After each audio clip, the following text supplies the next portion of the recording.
Some directors like to trick you. And so if you're really smart, you're not really tricking the audience. You're sort of just hiding interesting stories within your movie.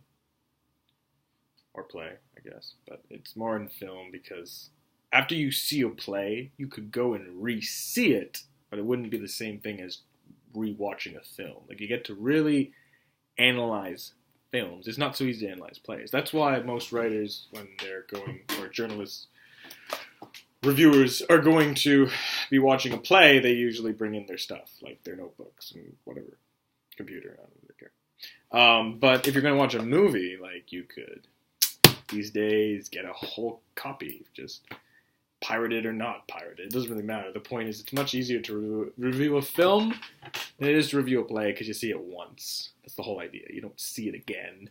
You do, you really, really liked it. Like those people who watch the Batman movies 5 times in theaters because they're so obsessed. You know? I never did that.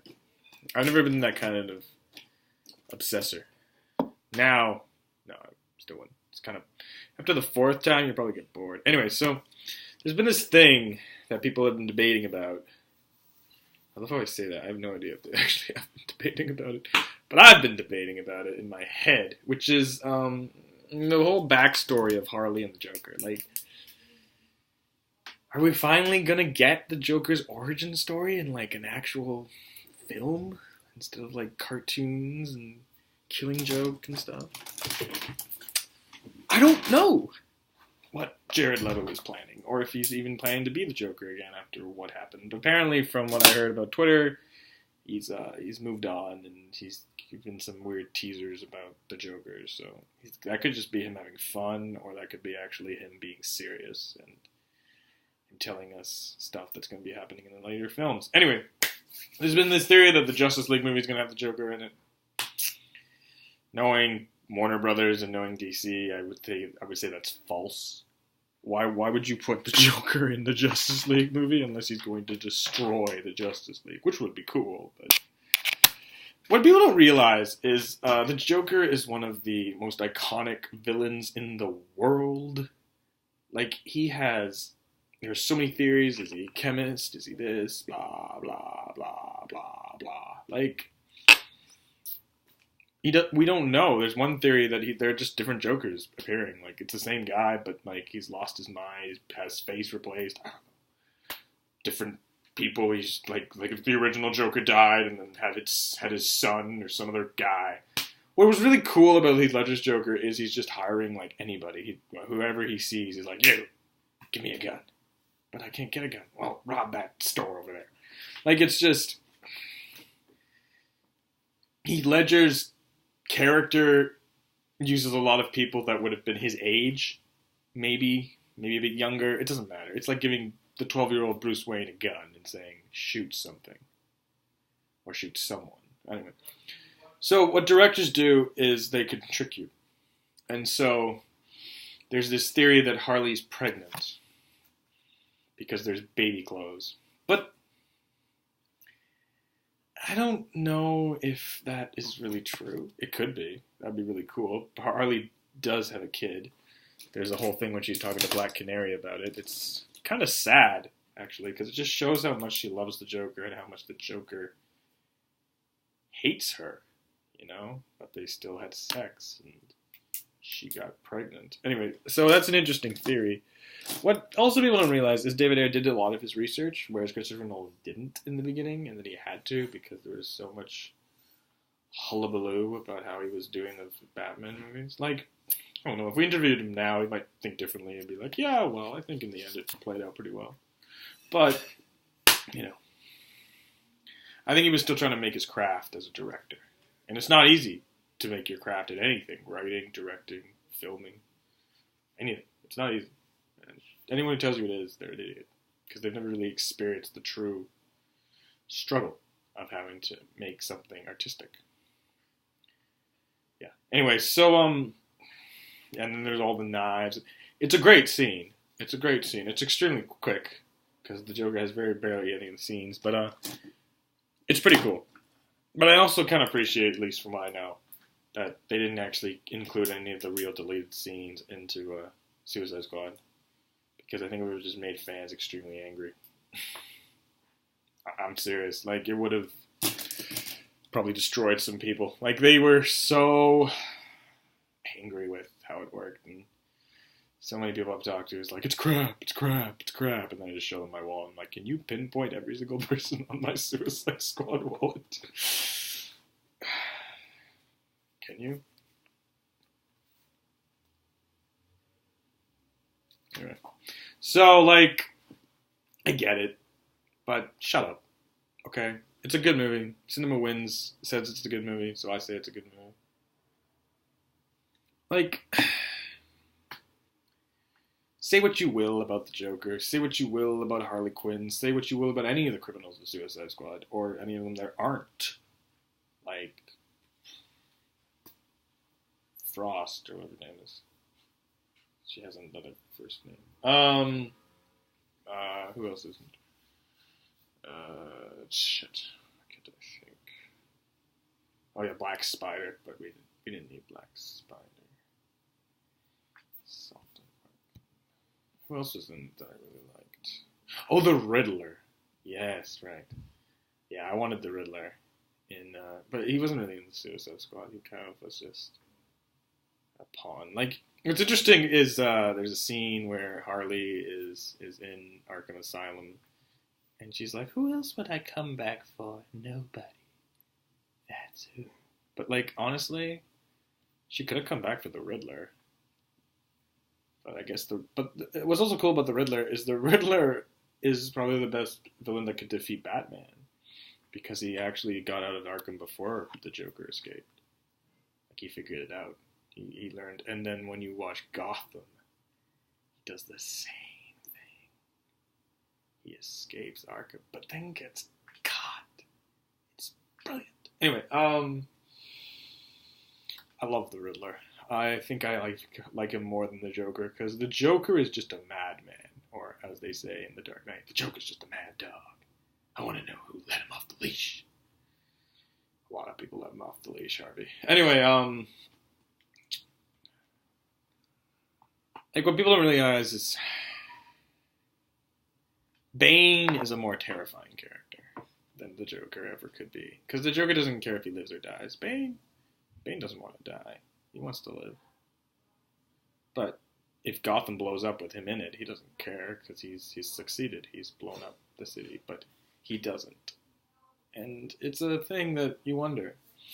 Because if Gotham had blown up, Bruce Wayne would be saying something a bit different than from, what have I done, Alfred? It wouldn't be really about all his parents ever worked for. It would be like, all that's ever existed in my life is gone. If Gotham burned like that. And I don't know if it's ever happened, if they've ever, in a comic book, succeeded on burning Gotham. I think Christopher Nolan really had a very interesting idea, but he's a war guy, like, so it's all about war for him. So, and that's what people don't really like, because Batman doesn't really go to war, but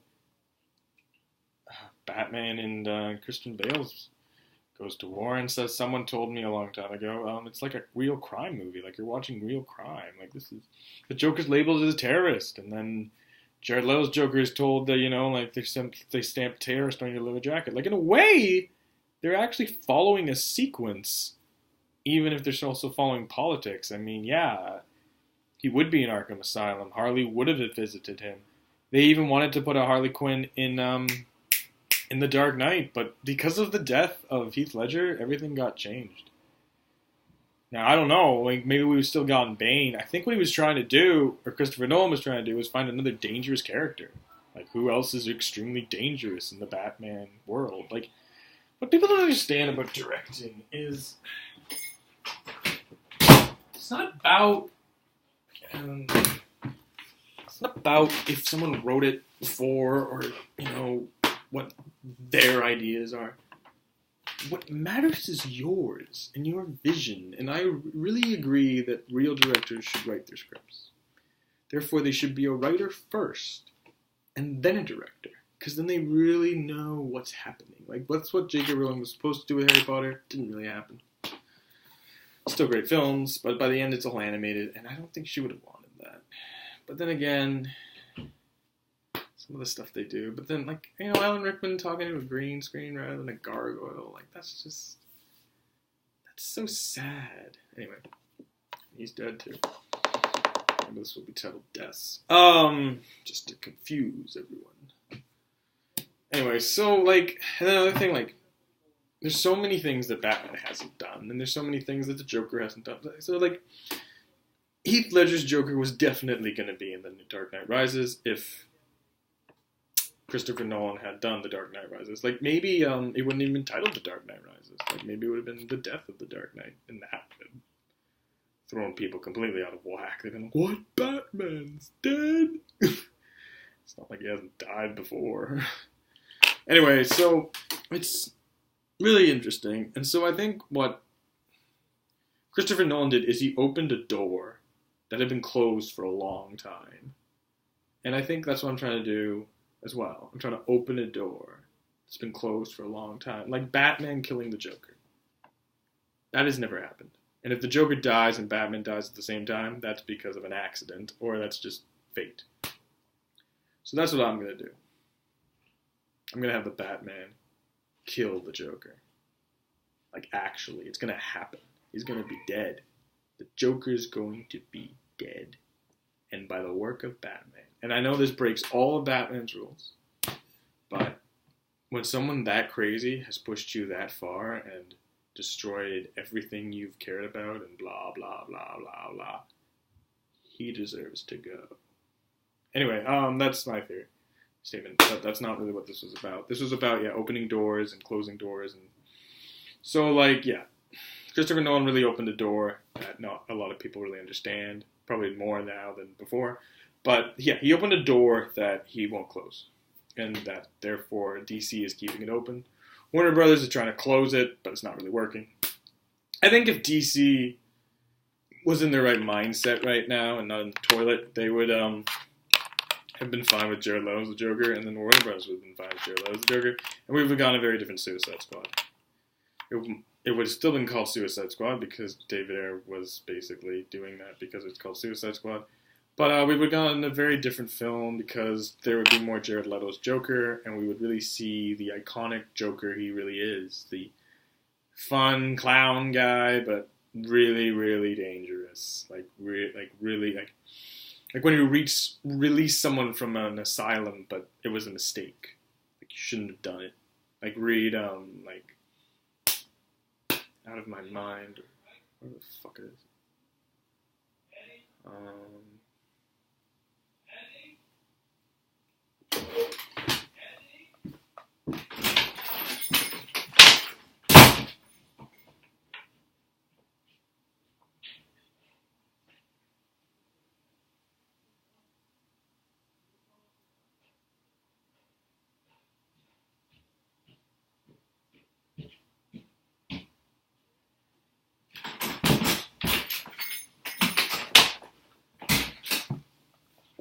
Sorry about that.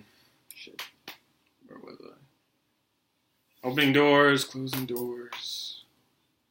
Yeah, so, like, Christopher Nolan did something that no one has ever tried to do, never really attempted with Batman, and he succeeded with flying colors, and now everyone's trying to get that again. And Warner Brothers thinks they're going to get it again, but they didn't. They screwed up.